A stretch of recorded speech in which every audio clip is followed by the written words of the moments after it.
안녕하세요. 반갑습니다. 법도사 옥변 옥성기 변호사입니다. 안녕하십니까 변호사님. 예, 선생님, 이번에는 제가 이회진 회장 관련해서 좀 여쭤보려고 하는데, 토종 정보기술 기업들이 줄줄이 위기입니다. 국내 전자상거래 기업 티몬 위메프는 최악의 유동성 위기에 내몰렸고, 국내 대표 메신저 플랫폼인 카카오장 김범수도 최근 구속되는 등 카카오만큼 훌륭한 토종 IT 기업 네이버그룹 이회진 회장에 대해서 답변 부탁드리겠습니다. 이해진 회장은 그 네이버의 창립자이자 대표적인 기업인으로 네이버의 성장과 발전에 큰 기여를 해온 인물입니다.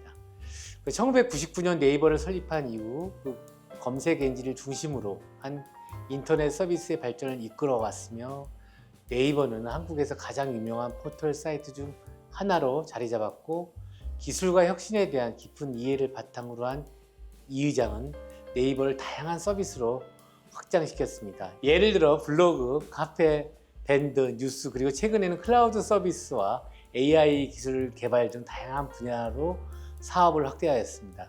그는 또한 글로벌 시장 진출에도 적극적으로 나서 라인 메신저와 같은 해외 서비스의 성공적인 런칭에도 기여했습니다. 이 회장이 삼성 SDS에 입사해 근무하던 중 당시 그 SDS 고위층에서는 10만인씩의 토속적 분위기로 이름 지으라는 분위기로 가서 고민하던 중 그 서소문 중앙일보 큰 길 건너 그 중국집에서 서클 동기인 김종윤, 그 서클 후배 이세영이 당시 미국의 인터넷 서비스 내비게이터를 기본으로 세 글자로 하라고 했고, 그렇게 해서 정해진 이름이 네이버입니다. 변호사님, 네이버 창업자이자 네이버그룹 이회진 회장의 주요 경영 철학에 대해서도 답변 부탁드립니다.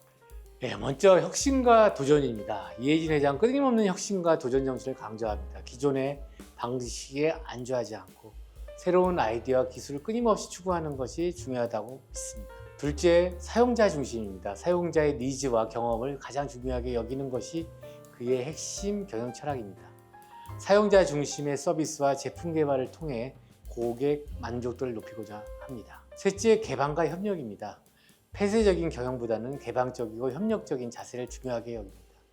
외부 기관, 기업, 개발자들과의 협력을 통해 시너지를 창출하고자 합니다. 넷째, 장기적 관점입니다. 단기적인 성과보다는 장기적인 관점에서 기업을 경영하는 것이 중요하다고 강조합니다.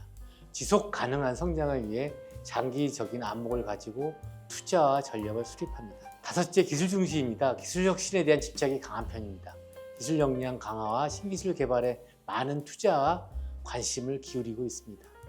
마지막으로 인재 중시입니다. 그 우수한 인재를 확보하고 육성하는 것이 중요하다고 믿습니다. 직원들의 역량 개발과 자율성을 존중하는 기업 문화를 만들어가고 있습니다. 이처럼 이해진 회장은 혁신, 사용자 중심, 개방과 협력, 장기적 관점, 기술 중시, 인재 중시 등의 경영 철학을 바탕으로 네이버를 지속 성장시켜 왔습니다.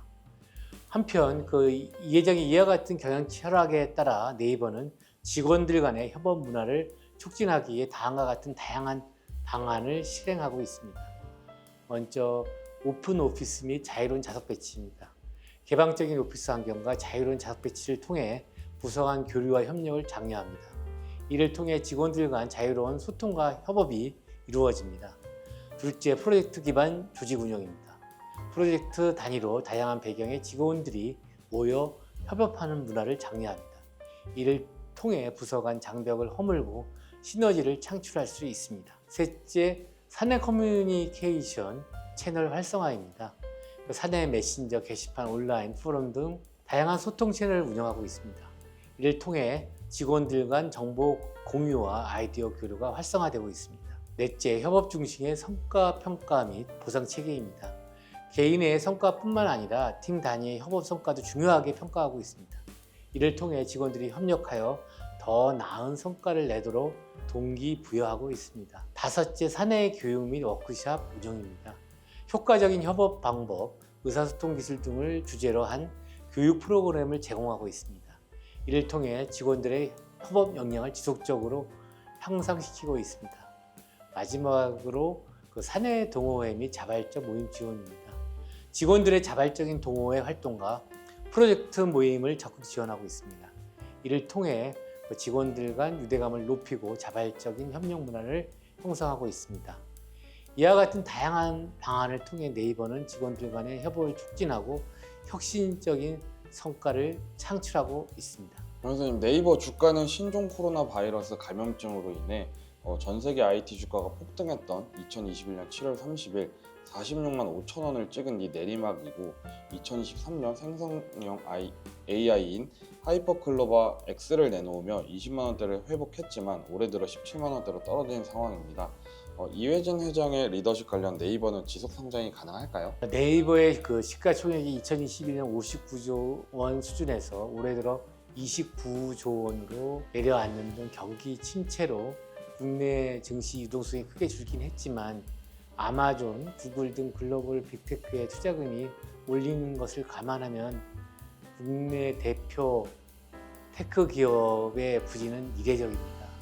그리고 그 원인은 이른바 그 라인 야후 사태로 인한 네이버의 그 경영 불확실성과 빅테크에 밀리는 그 AI 서비스 경쟁력을 들 수 있습니다. 플랫폼 업계 관계자는 라인 야후 사태가 한일 관계로 인해 꼬이는 과정에서 네이버는 그 소프트뱅크와 진행한 협상을 위해 침묵을 유지했으나 결과적으로는 그 국민과 주주들의 분할을 해소해주지 못했다며 그 네이버의 영향력을 고려하면 더 적극적이고 기민하게 소통했어야 한다고 지적하고 있습니다. 그렇다면 야오라인 사태가 미친 주요한 영향에 대해서 답변 부탁드리겠습니다. 먼저 그 개인정보 보호 강화 요구 증대입니다. 이 사건을 계기로 개인정보 유출에 대한 사회적 우려와 관심이 높아졌습니다. 이번 정부는 개인정보 보호법을 강화하는 등 제도적 개선 움직임이 있었습니다.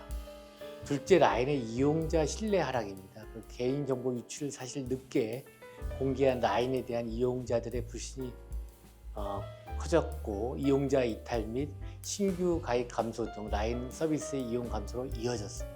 셋째, 기업 데이터 관리 책임 강조입니다. 이 사건을 통해 기업의 그 개인정보 관리 및 보안 강화 필요성이 부각되었습니다. 데이터 유출 시 기업의 책임과 대응이 중요하다는 인식이 확산되었습니다. 넷째, 그 경영 통합 과정의 리스크 부각입니다. 라인과 홀딩스의 경영 통합 과정에서 발생한 개인정보 유출 사고로 인해 그 기업 간 합병이나 개인정보 관리에 더욱 신중해야 한다는 점이 강조되었습니다. 결과적으로 그 야후라인 사태는 그 개인정보 보호의 중요성을 부각시키고 기업의 데이터 관리 책임을 강화하는 계기가 되었다고 볼 수 있습니다. 네, 변호사님 답변 감사합니다.